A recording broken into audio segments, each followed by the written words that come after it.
My name is David. Let me tell you about that day. Things were crazy around the village. It's not a big place, and suddenly all these people were arriving because of that stupid Roman census. Yes, we should have seen it. People pouring it from all over, and all of them wanting a place to stay. His cousin came, an uncle I never knew about, and they brought friends. Our guest room was overflowing. Now, we don't mind having guests. It's our tradition. Our guest room is always available. It's not luxury, mind you. It's just a 민박이에요. That day, every home was full as relatives arrived from everywhere. I was run ragged feeding them and settling them in. And then I saw him. I couldn't believe my eyes. There was David's cousin from Nazareth. Never did I think that Joseph would dare show his face. The shame he'd brought on our family. The shame she had brought on our family. They tried to keep it quiet. But everyone knew she had gotten pregnant and it wasn't his baby. I didn't think he would come. I never thought he would bring her. And her so barely pregnant too. I watched them come down the street, and I hid behind a door. I hoped they would go straight past and ask someone else for a place to stay. No, they came straight to our doors. She was so tired, poor lamb, and she looked like she was ready to have the baby any moment. Not in my house, I said. Not the shame of them in my house. Anyway, we were full. The guest room was already packed. And then she starts to feel sympathy. Well, I just looked at them. I couldn't let him just send her away like that. So I poked him in the side and gave him one of my looks. I've learned not to ignore her looks. I didn't much like it, but I decided the best thing to do was clear space for them in the cattle shed round the back. It looked like they might need the privacy of their own space pretty soon anyway. So he kicked the animals out and I got some fresh hay for them to make a bed on. I gave them some bread and milk. And then we just left them alone and forgot they were there. Get on with it. They wanted to hear about the lights and the voices. Okay, so they do. Pardon me?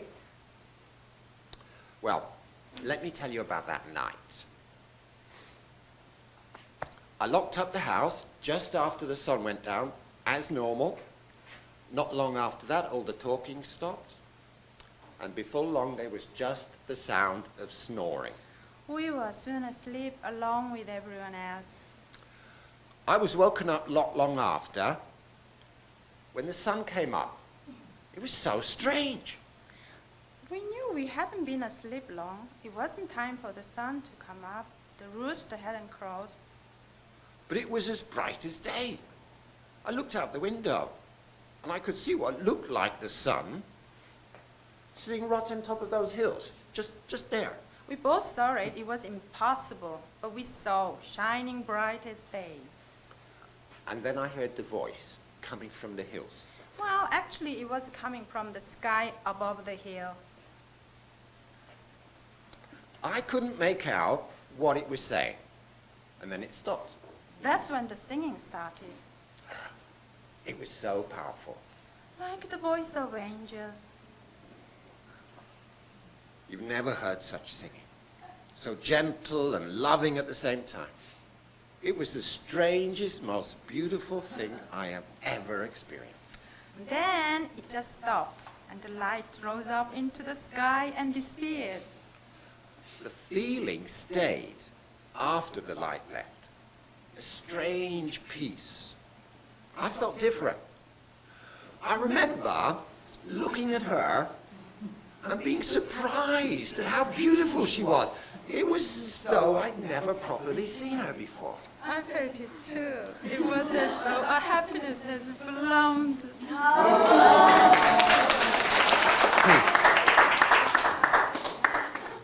Well, since it was pitch dark again, we went back to lie down. When we couldn't sleep, we lay next to each other just to enjoy the feeling. Just as we'd settled and were almost asleep, there was this almighty banging on the door. It scared the life out of me. Then someone shouted. Well, I poked my head out of the window, and there they were. Shepherds, banging on our door. Well, I told them to stop. They said that they'd come to see the baby. What baby? I said. He was a bit angry, right? They said it was the baby the angel had told them about. The baby that had just been born. Well, they sounded drunk to me. I guess that once the only person likely to have a baby was Mary. We told them to go around back to the animal shelter. That was too much for me. I went down, I followed them around the back. I was with him. We want to know what was going on. By the time we got there, all the shepherds were face down in the dirt, bowing to Mary. And there was a baby. Mary gave birth without us noticing. It was as if they were worshipping the baby. Why did they bow to Mary, who brought so much shame in our family? I asked the shepherd. He said the angel had told them that this baby was the promised Messiah. When he said that, I went all weak at the knees. I had to kneel. I couldn't help it. I didn't like it. It didn't make any sense, but it just seemed to be true. We both bowed to Mary and the baby. Then we took them both in the house and made them comfortable. I'll never forget that night. Me neither. We often wonder what happened to them next. Do you know? Can you tell us the rest of the story?